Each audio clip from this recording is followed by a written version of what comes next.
So, we have been on this journey of the book by Mirabi Starr, Ordinary Mysticism. And last week we talked about connecting heart to heart, who we are. This week her focus is on feeling.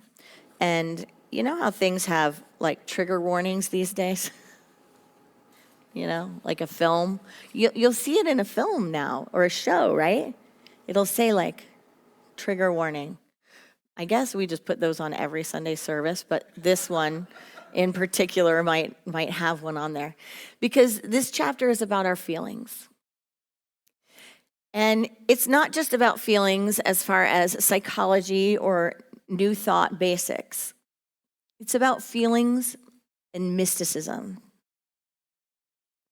It's about the deep, deep practice of being a human, experiencing the human condition, and also knowing a higher spiritual truth, a higher spiritual experience, a higher spiritual opportunity for each of us, and engaging the practice of having feelings and being so fully in the human condition that it actually yokes us and unites us in our spiritual condition. And it raises our awareness into a field of the mystic. So if you've been following along with us in this book, and if you have not, that's no problem. Each chapter is its own world to dive into. But if you've been following along, you know that Mirabi Starr's idea is the same idea that the master teacher Jesus had. It's the same idea that Charles and Myrtle Fillmore taught, that you too can do these things. Yes, you are the light. Yes, the light is existent within you. Ernest Holmes taught it. New Thought speakers have taught it forever. And mystics and saints and sages in sacred world traditions have been teaching this throughout time, that there is another way to walk on this earth journey. Now, we love to talk about the ways we find spirit, that we find our source when they're delightful, right? It's like through your spiritual gifts, yeah, my God language and my source connection through my gifts, that's some good stuff. We love to feel our God connection through our bliss, right? Through those magical and mystical moments like seeing a baby born or having just such intense love and divine appointment that it's like, I am connected, right? We love it, I think, when we're in nature, right? For me, my little one asked me this morning, she did a little quiz on the way here, and she said, 2 things, Ma, I'll give you 2 things, and you pick one. Are you more movies or are you more books? And I gave her my answer, and it was movies, sorry. And then she said, okay, here's the next one. Are you more movies or are you more nature? And I was like, nature. Because that's my God language, right? Nature, the environment, the earth. If I could live outside, I would. And those are some of the fun ways, some of the beautiful ways to experience the divine and to get to know who we are at our nature, beyond all of the roles, the titles, the relationships, right? Beyond all of the dynamics. But that sense of oneness. But there is another one, and Mirabi goes into it this week, and it's one that I tell you, at least in my own experience, and I know for many of us, we go into it kicking and screaming and screeching, no. I don't want to know the divine through that portal. I don't want that portal in my life. I don't want to be in it. I don't want to presence it. I don't want to see it. I don't want to know of it. I don't want to ever have touched it. And it's the portal of suffering. It's the portal of pain. It's the portal of feelings. It's the portal of death. It's the portal that breaks us open.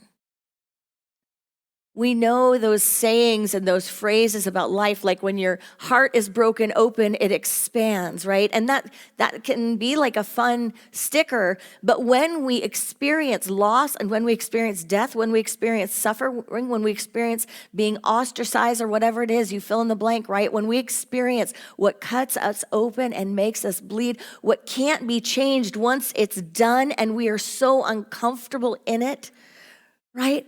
We're talking the death of a child, the death of the parent. We're talking suicide. We're talking the moments of depression that no one sees. We're talking the the floodgates of tears and pain and suffering, that when we're willing to even just tip our feet into it, just to take the foot to put it into the pool, it burns with fire.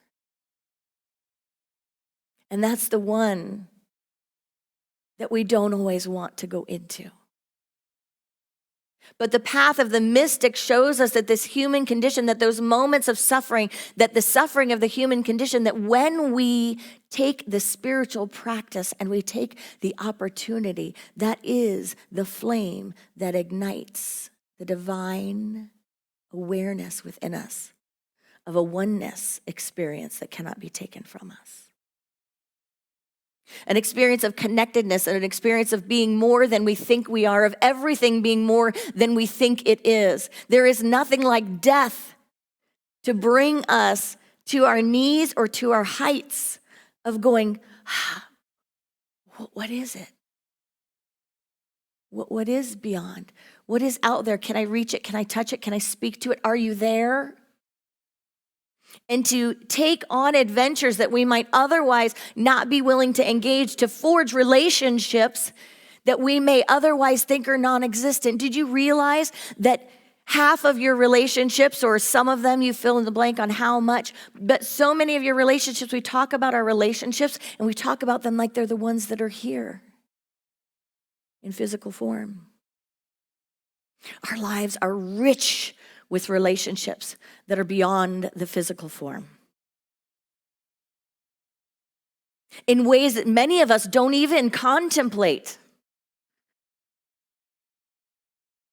The first thing that might come to mind is all of the relationships of those who were in their form, in their earth suit, as I call it.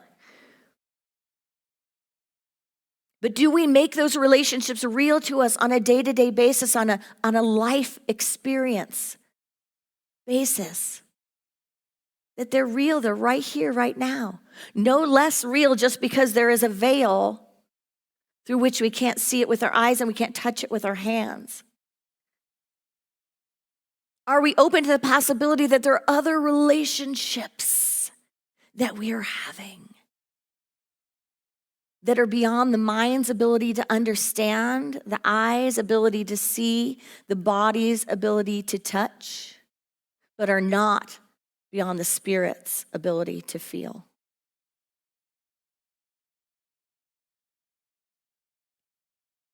Mirabi reminds us so beautifully in this chapter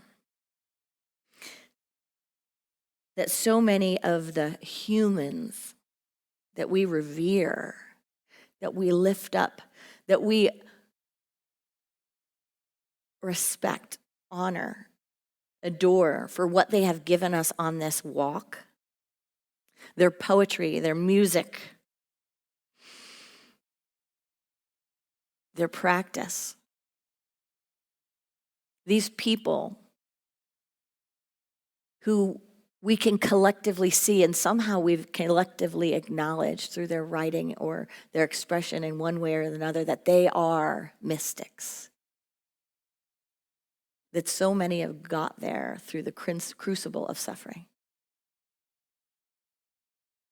So many arrived because they didn't say no to the crucible. They didn't say no to that God connection point, to that awakening point, that yoking. It was like, for so many of us, it's like, I don't want to be tied to that suffering. She starts this chapter with like, see if this sounds familiar. She says, stop firing your feelings. It's like, yeah, I'm firing my feelings. You're done. Get out, get out, get out. I'm done with you. She says, stop. The people that we call mystics, the people that we call saints and sages, the people that bring us home, whether it's through their music, through their art, whatever it is, through their expression, through their soul, through their service, have so often gotten there through suffering. Yet it's the one button, suffering, death, all of that, right? It's the one button that, I mean, if you could turn it off, wouldn't you? I would. I'd be like, I would like to just turn that button off. How about when we die, there's no veil? How about it's just like you just keep going in real tangible ways that you can hold on to, that you can go, no doubt, I have this experience, right?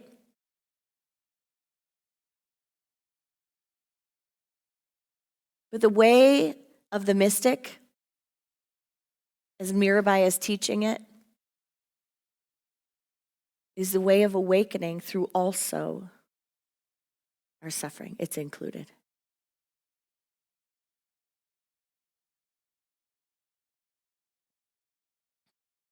Stop firing your feelings. They are the messengers of wisdom. Anger may contain information about boundaries you have allowed to be transgressed for too long, infusing you with the energy to start asking for what you need. Your despair can connect you to the suffering of the world, cracking open your heart so that compassion for all beings can flow in. Moments of contentment, she says, are wrapped gifts from the universe. Untie them. Untie them. She goes into stories of suffering, her own and those in her life. We have death, we have breakups, we have betrayal, we have rejections, we have health diagnosis, we have loss of innocence, loss of financial security. She says each loss is an invitation to inhabit the sacred space of the unknown. Mystics of all tradition tell us that the unknown is the place where we come to know God. Could we remember that? At a place where we've reached our limit of our understanding, our limit of our capacity, our limit of our pain, our threshold for pain and suffering, could we recognize that we're in the unknown, and that is the place where we come to know God more deeply? Rather than when I'm in the unknown, be like, stop, enough, no. Because what is the human tendency? The human condition is that when we are in the unknown, we get uncomfortable, right? We get uncomfortable, and what do we do when we get uncomfortable? We begin to embrace and say yes to fear. And when we begin to say yes and embrace fear, we begin to try to control. We either control by projecting, attacking, right? Trying to fix, trying to solve. Maybe we drink it away. Maybe we use our addiction self to mute it and to try to get it to go down. Maybe we over-spiritualize it, right? And try to ride the little cheery ice cream truck of it's all good, it's all God, right through that portal of suffering. And you know what the Spirit says? The Spirit says no. The Spirit says enough. The Spirit says there is something inside of me that is bigger than all of this. And there is a portal. There is an initiation. There is something for you here. Will you come with me? She says, grief is not a malady to be cured or an error to be corrected. Oh, could you tell me this? Could you tell me this when I'm at my worst moments? Let's say it together. Grief is not a malady to be cured or an error to be corrected. Together, grief is not a malady to be cured or an error to be corrected.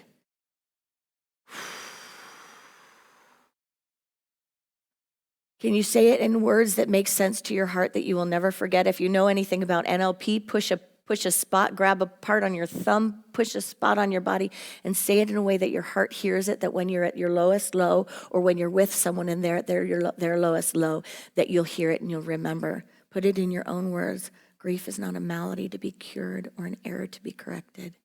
Grief is not something to be fixed. This suffering is not something to be fixed. This experience is not something to be fixed.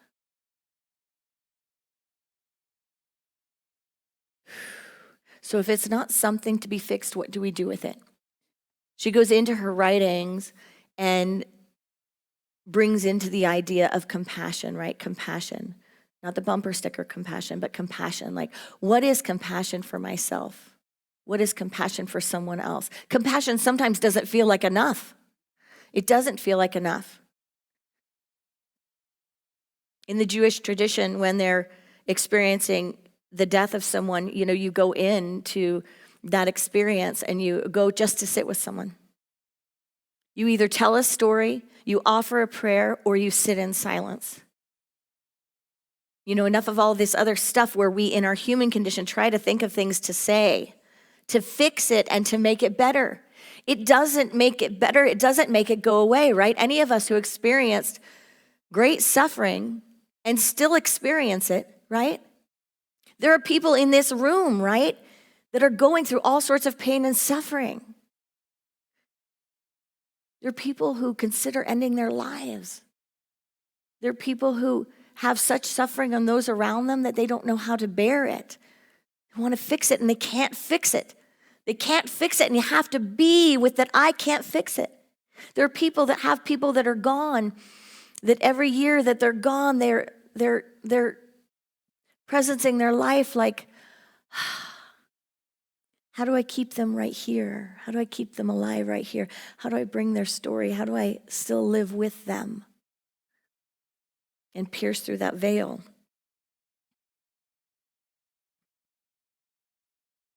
She urges us to move through all of the resistance, all the things that the human condition invites us into doing so that we don't have to feel the feelings.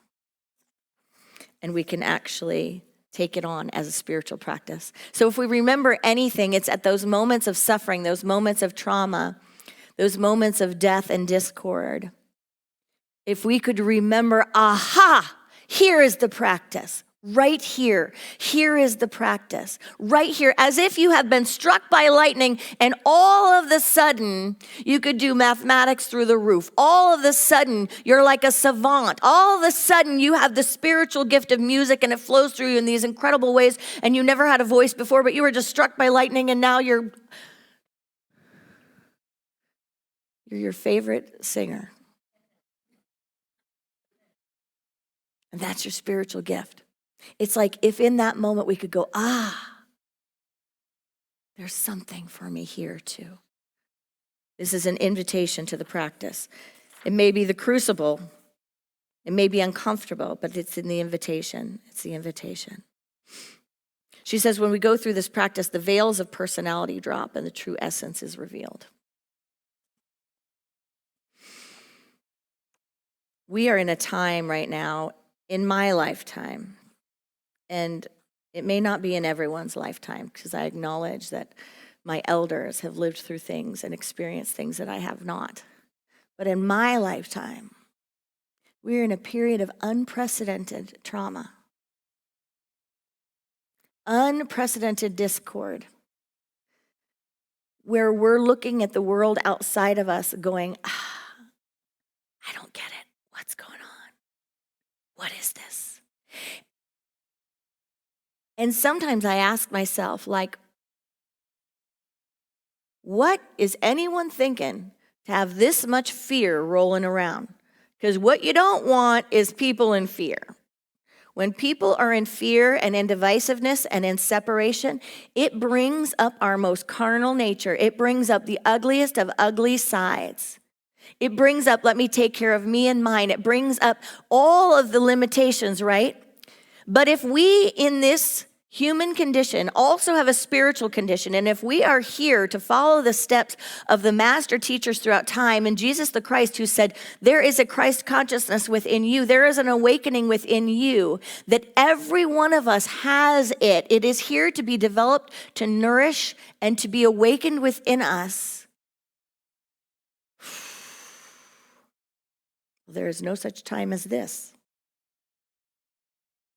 to look within and to ourselves and to look outside of ourselves and to engage every moment of the drama and the trauma and the suffering that's going on right now and say, this too is the practice. Boy, have we done it. Boy, have we done it this time. We're engaging it together. We're engaging it together, sure, from all different angles, from all different perspectives, but we're engaging it together. Which means we have a portal, which means there is an opportunity, which means that the collective awakening is also right here for the receiving.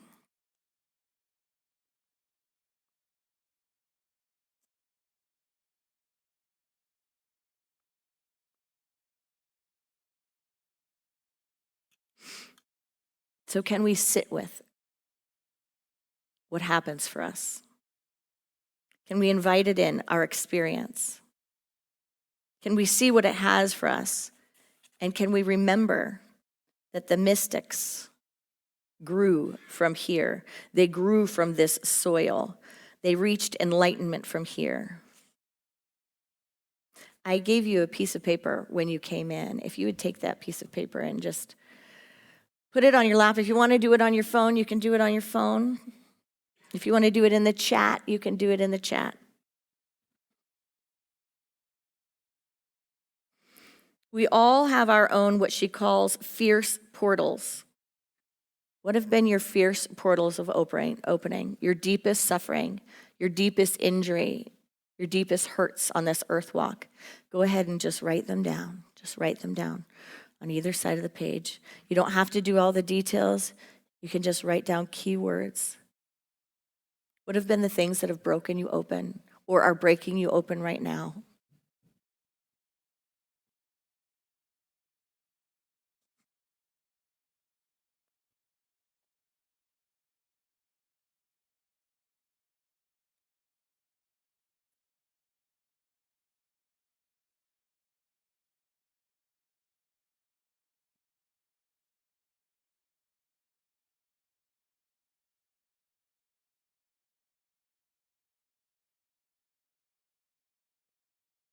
What have been your experiences of the great shattering, as Mirabi calls it?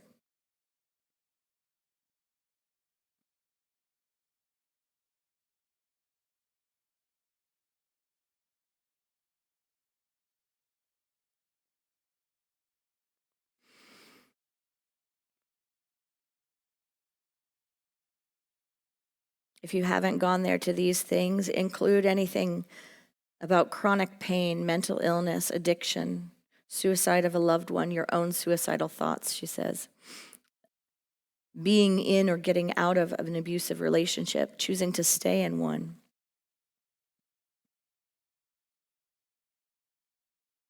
Any suffering.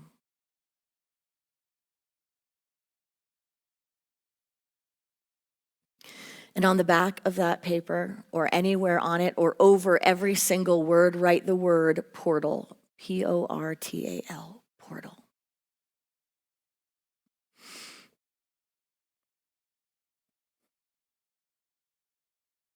Mirabi Starr says, you are not alone. Luminaries have walked before you, and they can light your way. But before you walk, you must stop. Drop to your knees and listen. Under the cracked desert floor, an aquifer is surging. I leave you with these words and this practice from Mirabi. She says, once we have exhausted ourselves in the fruitless effort to keep grief at bay, we collapse in the arms of the darkness and let it have its way with us. We have nothing left to lose. We yield to reality, taking a long, sober look at what is and conceding what isn't. We have lost what we have lost, and there is no going back to the way things were before the great shattering. There is nowhere to turn except toward the unknown. We begin to befriend the mystery. The whiff of this liminal space, she says, this threshold zone, this ambiguous state of being is subtly intoxicating. Even if it is pervaded by sadness, tinged with rage, and laced with fear, it carries something that reminds our souls of their separation from the divine source, and it sparks within us a desire to return. As we allow that ember to intensify, it catches flame, and we find ourselves filled with ineffable yearning. This, she goes on to say, this is to walk as a mystic in this world. It's about continuously tuning the instrument of your soul so that it can pick up divine impulses and transmit them. It's about keeping your heart open in hell. She says it's about allowing our sorrows to ruin the walls that separate us from the rest of creation. Allow our sorrows to ruin the walls that separate us from the rest of creation. We climb over the rubble and step into the landscape of belonging. Namaste.